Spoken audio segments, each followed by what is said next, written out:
Nors deklaravimo laikotarpis seniai pasibaigęs, bet turiu klientų, kurie galvoja, kad sumokėjo per daug gyventojų pajamų mokesčio deklaravę pajamas už 2023 metus. Tenka nagrinėti deklaracijas ir dėja padaryti nieko jau negalima. Bet galima kai ką pakeisti dabar dėl sekančių metų. Yra pakankamai laiko pasidaryti namų darbus, kad kitais metais netektų nusirauti plaukų dėl papildomai priskaičiuoto GPM. Tema aktuali? Spausk like ir prenumeruok kanalą. Ačiū tau už tai. O aš esu Elvyra, finansų baba. Konsultuoju solo verslus mokesčių optimizavimo klausimais, o fizinius asmenis konsultuoju asmeninių finansų klausimais. Panagrinėkime, ar tikrai fiziniai asmenys sumoka per daug GPM gavę kelių rūšių pajamas. Kur čia šuo pakastas? Kas yra NPD? Neapmokestinamasis pajamų dydis ir kada ir kaip jis taikomas. NPD tam tikra gyventojo pajamų suma, kuri gali būti atimta iš gyventojo su darbo santykiai susijusių pajamų, taip sumažinant mokėtiną gyventojų pajamų mokesčio sumą. NPD skirstomas į mėnesio NPD ir metinį NPD. Mėnesio NPD taikomas darbovietėje, darbuotojui pateikus prašymą jį taikyti arba netaikyti. Jei NPD taikomas, gyventojas gauna didesnį darbo užmokestį, nes tam tikra pajamų dalis priklausomai nuo darbo užmokesčio dydžio neapmokestinama gyventojų pajamų mokesčiu. Metinio neapmokestinamojo pajamų dydžio suma priklauso nuo visų gyventojų pajamų kalendoriniais metais ir apskaičiuojama pateikiant metinę pajamų deklaraciją. Teisę taikyti metinį ir mėnesinį NPD turi nuolatiniai Lietuvos gyventojai gaunantis darbo užmokestį. Metinį NPD turi teisę prisitaikyti individualių įmonių savininkai, mažųjų bendrijų nariai, ūkinių bendrijų tikrieji nariai, gaunantis pajamas 02 kodu. Taip pat nenuolatiniai Lietuvos gyventojai gavę darbo užmokestį Lietuvoje. Maksimalus mėnesio NPD 747 eurai taikytinas gyventojui, išskyrus riboto darbingumo gyventoją, kurios su darbo santykiai susijusios pajamas neviršyje 924 eurų minimalios mėnesinės algos. Čia 2024 metais. Didėjant gyventojo darbo užmokesčiui, mėnesinis NPD perskaičiuojamas pagal formulę ir mažėja proporcingai darbo užmokesčio dydžiui. Pajamoms pasiekus 2864,22 eurus 2024 metais NPD lygus 0. Vadinasi, gyventojų pajamų mokestis mokamas nuo 1 euro. Jei gyventojas pateikia prašymą darbovietėje taikyti NPD, jis per kalendorinius metus gauna didesnį darbo užmokestį ir sumoka mažiau gyventojų pajamų mokesčių. Jei gyventojas dirba 2 darbovietėse ir abiejose taiko NPD, deklaruodamas pajamas priklausomai nuo darbo užmokesčio dydžio, galimai turės sumokėti gyventojų pajamų mokestį papildomai, nes bus pritaikytas per didelis neapmokestinamasis pajamų dydis. Teko nekartą girdėti, sakant, buhalteriai blogai paskaičiavo mano algą, nes dabar man reikia primokėti. Buhalteriai čia nei prie ko. Taip yra todėl, kad deklaruojant metinės pajamas pritaikomas metinis neapmokestinamasis pajamų dydis ir keičiasi mokėtinas gyventojų pajamų mokestis. Dėl taikyto netaikyto mėnesinio NPD, kintamo darbo užmokesčio, darbo keliose darbovietėse gautų išmokų iš sodros, pavyzdžiui, ligos išmoka, užsienyje gautų pajamų ir dėl gautų kitų pajamų iš individualios veiklos pagal pažymą, turto pardavimo, palūkanų, dividendų, nuomos, autorinio atlyginimo ar kitų apmokestinamųjų pajamų. Todėl gavus įvairių rūšių pajamas skaičiuojamos MGP, metinės gyventojo pajamos ir pritaikomas metinis NPD. Tokiu atveju metinis NPD mažėja, o mažėjant metiniam NPD didėja GPM.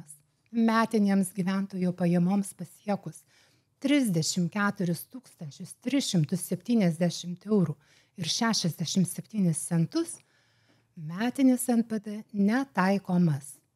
Metiniam NPD įtakos neturi gautos pajamos, kuriams taikomas 5 procentų gyventojų pajamų mokesčio tarifas. Pajamoms, nuo kurių sumokėtas mokestis įsigijant verslo liudijimą. Išmokos mokamos pasibaigus ar nutraukus gyvybės draudimo ar pensijų kaupimo sutartį. neviršinčio sumokėtų įmokų dydžio.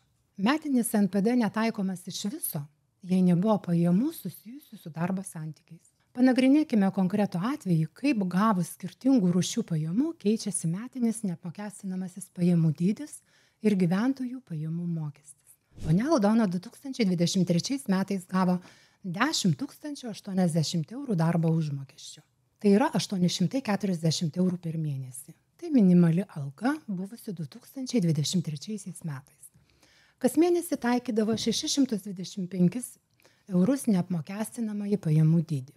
Per metus buvo pritaikytas 7500 eurų metinis neapmokestinamasis pajamų dydis. 625 padauginam iš 12. Kas mėnesį nuo darbo užmokesčio buvo išskaičiuojami 43 eurai GPM, gyventojų pajamų mokesčio. Per 2023 metus išskaičiuota ir sumokėta 516 eurų pajamų mokesčio. 43 kart 12. Dėl to, kad taikėsi neapmokestinamąjį pajamų dydį, ponia Aldona kas mėnesį gaudavo 125 eurais didesnį darbo užmokestį. Dar 2023 metais ponia Aldona nuomojo patalpas juridiniam asmeniui, įmonei, ir gavo 3000 eurų turto nuomos pajamų, nuo kurių nuomininkas išskaičiavo ir sumokėjo į biudžetą 450 eurų gyventojų pajamų mokesčio. Beje, apie nuomą ir su jie susijusius mokesčius yra sukurtas video. Komentuok, kelsim nuorodą peržiūrai. Kadangi ponia Aldona gavo ne tik darbo užmokestį, bet ir turto nuomos pajamų, jos bendra metinė apmokestinamųjų pajamų suma padidėjo iki 13 080 eurų. Kaip prisimena 10 080 plus 3000. Tai yra sudedamos visos gautos pajamos, darbo užmokestis ir nuomos pajamos. Todėl perskaičiuojamas metinis neapmokestinamasis pajamų dydis pagal formulę galiojusią 2023 metais. Perskaičiavus metinį neapmokestinamąjį pajamų dydį, deklaruojant pajamas, ponia Aldona nemaloniai nustebo. Atsirado mokėtina 252 eurų pajamų mokesčio suma. Iš kur, klausė Aldona? Juk darbo užmokestis buvo pastovus ir minimalus. Gyventojų pajamų mokestį darbdavys išskaičiavo ir sumokėjo tiek, kiek reikėjo. Nuo turto nuomos pajamų gyventojų pajamų mokestis taip pat buvo sumokėtas. Kodėl turiu mokėti papildomai, piktinosi Aldona? Taip yra todėl, kad gautos turto nuomos pajamos mažina metinį NPD ir įvertinus visas pajamas ponia Aldona pasinaudojo per dideliu neapmokestinamųjų pajamų dydžiu. Perskaičiavus metinį NPD, perskaičiuojamas ir gyventojų pajamų mokestis, kuris Aldonos atveju yra mokėtinas. Jei ponia Aldona būtų netaikiusi NPD kiekvieną mėnesį darbo užmokesčio pajamoms, po deklaracijos pateikimo būtų grąžintinas pajamų mokestis. Ką daryti, kad tokie atvejai nesikartotų? Kokius namų darbus turime pasidaryti jau dabar, kad kitais metais nereiktų rautis plaukų nuo galvos? Įsidėmėk, metinis neapmokestinamasis pajamų dydis taikomas visoms gautoms pajamoms. Ir tik tu pats esi atsakingas, kad sumažėjus metiniam NPD už jo perskaičiavimą ir GPM sumokėjimą. Todėl, jei gauni su darbo santykiai susijusias pajamas ir žinai, kad gausi ir kitokios rūšies pajamų, šiandien čia ir dabar pateik prašymą darbovietėje netaikyti NPD. Bet gausi mažesnę algą į rankas. Reziumuojant, turiu pasakyti, kad visais atvejais pajamų mokesčio sumokama tiek pat. Jei taikysi mėnesinį NPD, tiesiog per mokestinį laikotarpį gausi didesnį darbo užmokestį, bet tikėtina mokėsi papildomai pajamų mokestį po deklaracijos pateikimo, jei būsi gavęs ir kitos rūšies pajamų.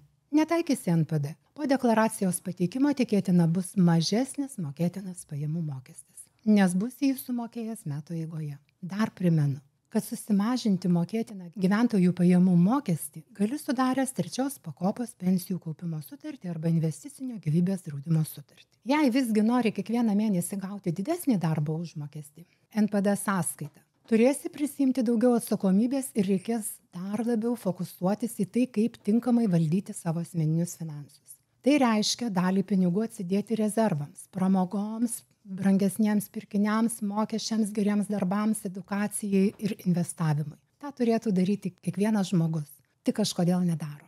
Gal nemato prasmės? O gal nežino, kur laikyti savo sunkiai uždirbtus pinigus, kad infliacija nesugraužtų. Parodysiu, kur dalį savo rezervą laikau aš ir kasdien gaunu už tai palūkanų. Pinigus įdarbinu ir naudoju Freedom 24 dienos taupimo planą, kuriame gaunu palūkanas kiekvieną dieną. Tai šio video rėmėjo pasiūlymas, kurį manau vertinga išnaudoti visiems, kas nori efektyviai naudoti savo pinigus, kol sugalvos, kur juos padėti ar investuoti. Per nuorodą aprašyme atsidarius sąskaitą iškart gausi prieigą prie investicijų sąskaitos ir dienos taupimo plano. Čia atsidėjus pinigus tiesiog už jų laikymą gausi iki 5,3% metinių palūkanų, kurios išmokamos kiekvieną darbo dieną. O dabar parodysiu, kaip tai paprasta su 1000 eurų pavyzdžiu. Na štai, kaip ir minėjau, rodau ar net su 1000 eurų. 1000 eurų yra padalintas į dvi dalis, pusė doleriais, pusė eurais.